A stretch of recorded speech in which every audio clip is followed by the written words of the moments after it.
안녕하세요. 군사돋보기입니다. 아마 최근 국방 관련 뉴스를 접하신 분들은 날이 갈수록 심각해지는 북한의 미사일 도발을 보며 우려감을 표하고 계실 겁니다. 새해가 밝자마자 북한은 1월 5일, 1월 11일, 1월 14일, 1월 17일, 1월 25일까지 불과 한 달 만에 총 5번이나 극초음속 미사일, 단거리 탄도 미사일, 순항 미사일 두발 등을 발사하며 언제라도 한국을 쑥대밭으로 만들 수 있다는 것을 과시하는 듯 보였는데요. 이 영상 내용을 작성하고 편집을 진행하던 도중인 1월 27일 아침 8시와 8시 5분 또 함흥 일대에서 고도 약 20km, 비행거리 190km에 이르는 두 발의 미사일을 또 발사해 이제는 올해 들어 6번의 미사일 도발을 행한 상황입니다. 이를 두고 미국이 제재를 가할 움직임을 보이자 이제는 미국마저 타격할 기세로 더욱 강경한 대응을 보여주고 있습니다. 만약 이 같은 초강경 대응이 도를 넘어 결국 전쟁이 발발하고 만나면 우리는 북한뿐만이 아니라 이를 돕는 그 나라까지 한꺼번에 상대해야 할지도 모른다는 것이 문제인데요. 하지만 드디어 화력에 미쳐버린 화력 덕후 대한민국 포방부에 있어 끝판왕, 최종 보스라 할 만한 궁극의 포가 개발되기 시작했습니다. 대한민국 육군이 무려 사거리만 500km 이상의 사용하는 포탄의 직경이 400mm를 넘어가는 초장사정포를 개발하게 된 것인데요.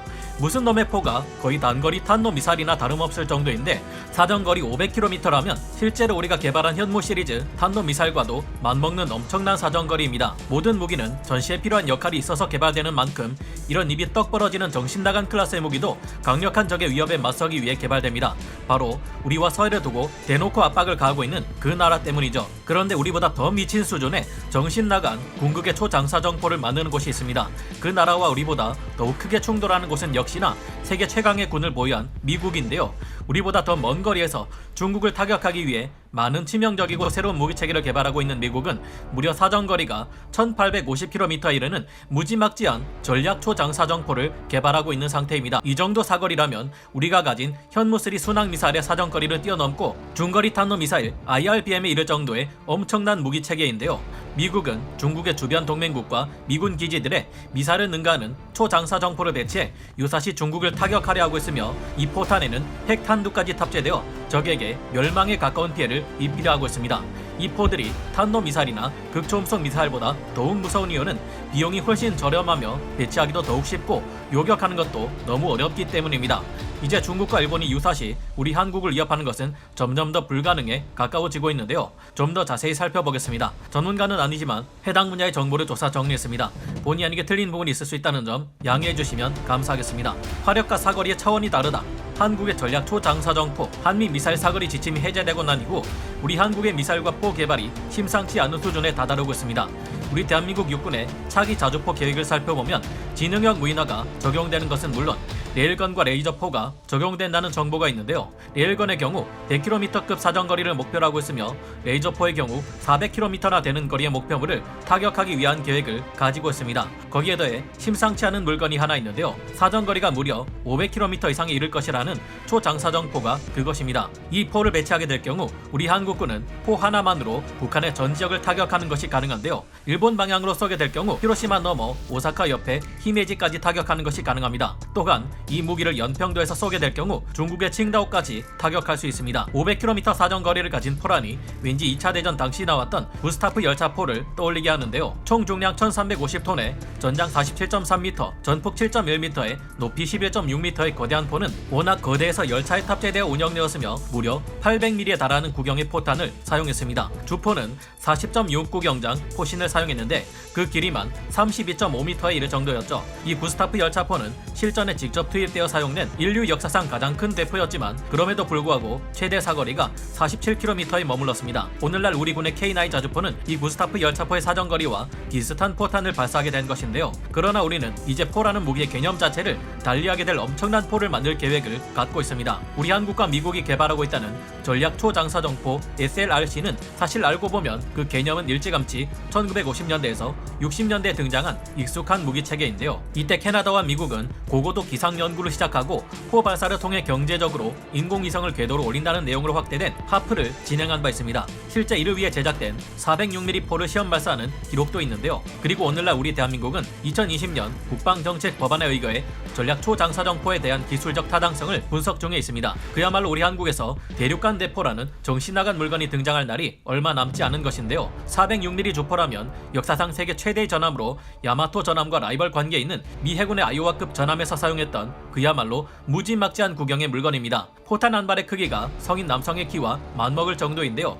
영화 배틀쉽을 보면 아이오와급 전함이 가진 주포의 위력이 얼마나 혀를 내두를 정도인지 알 수 있는데 심심하실 때 한번 보면 재밌으실 겁니다. 인류 역사상 최강의 포를 개발하고 있는 한국과 미국 전략 초장사정포에 대해 좀 더 많은 정보가 공유되어 있는 미국의 사례를 보면 초장사정포가 어떤 물건인지 좀 더 쉽게 감이 오는데요. 미국 육군은 전략 초장사정포의 기술적인 타당성과 실현 가능성을 평가하는 미국 국립과학 아카데미의 평가 보고서 결과에 촉각을 곤두세우고 있다는 소식이 지난 2021년 3월 미국의 군사 전문 매체 디펜스 뉴스에 의해 발표되었습니다. 공개된 바에 의하면 여기서 연구 중인 전략 초장사정포는 사거리가 무려 1000해리, 즉 1850km에 달하는데요. 현재 세계 최대의 사정거리를 가진 자주포들의 사정거리를 보면 이게 도대체 얼마나 미친 수준인지 알 수 있습니다. 우리 한국이 자랑하는 K9 자주포의 사정거리가 최대 40km 정도이며 58구경장 포신에 신형 포탄을 적용해 세계 최대급의 사거리를 가진 미 육군의 M1299 얼카 또한 70km에서 130km 수준의 사거리를 목표로 하고 있습니다.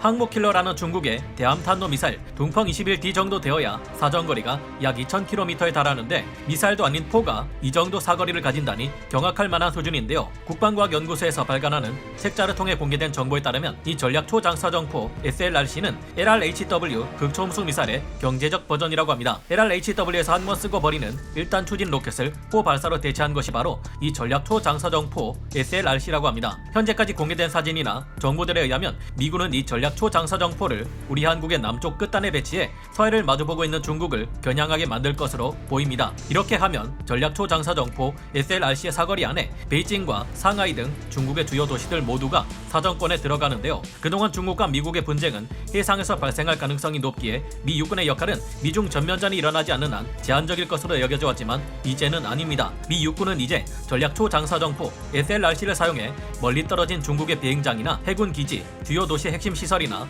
원자력 발전소 등을 직접 타격할 수 있게 되는 것입니다. 미국은 이 전략 초장사정포 SLRC를 일본과 필리핀, 남중국해 다른 섬이나 동맹국들에도 배치할 것으로 추측되는데요. 미국의 싱크탱크인 랜드 연구소에서 펴낸 보고서에 등장하는 이 그림 자료는 한국과 일본, 필리핀 등의 전략 초장사정포 SLRC가 배치될 경우 사정권 안에 들어오는 타격 범위를 나타내는데 보시다시피 중국의 핵심 시설들이 모여있는 동남부 해안이 모두 사정권 안에 들어옵니다. 게다가 미국이 목표한 대로 전략 초장사정포 SLRC의 사정거리가 1200km를 넘어 1852km에 달할 경우 이보다 더 깊숙한 곳까지도 타격할 수 있을 것으로 전망되는데요. 그리고 이 여러 곳들 중 중국의 핵심부를 타격하기에 가장 좋은 위치는 한국으로 분석되고 있습니다. 해외 언론 포브스에서는 한국, 일본, 필리핀 등이 만약 중국과의 충돌을 우려해 전략 초장사정포 SLRC의 배치를 반대한다면 미국은 그 대안으로 중국의 공격에 매우 취약하다는 단점이 있지만 중국 주변 해역의 섬들에 이 거대한 포를 몰래 배치하는 방안을 거론했습니다. 트위터에 공개된 이 SLRC의 개발 지침을 보면 SLRC는 거대한 군용 트럭이 끌고 다닐 수 있도록 설계되었고 개발 지침서로 보이는 문서에는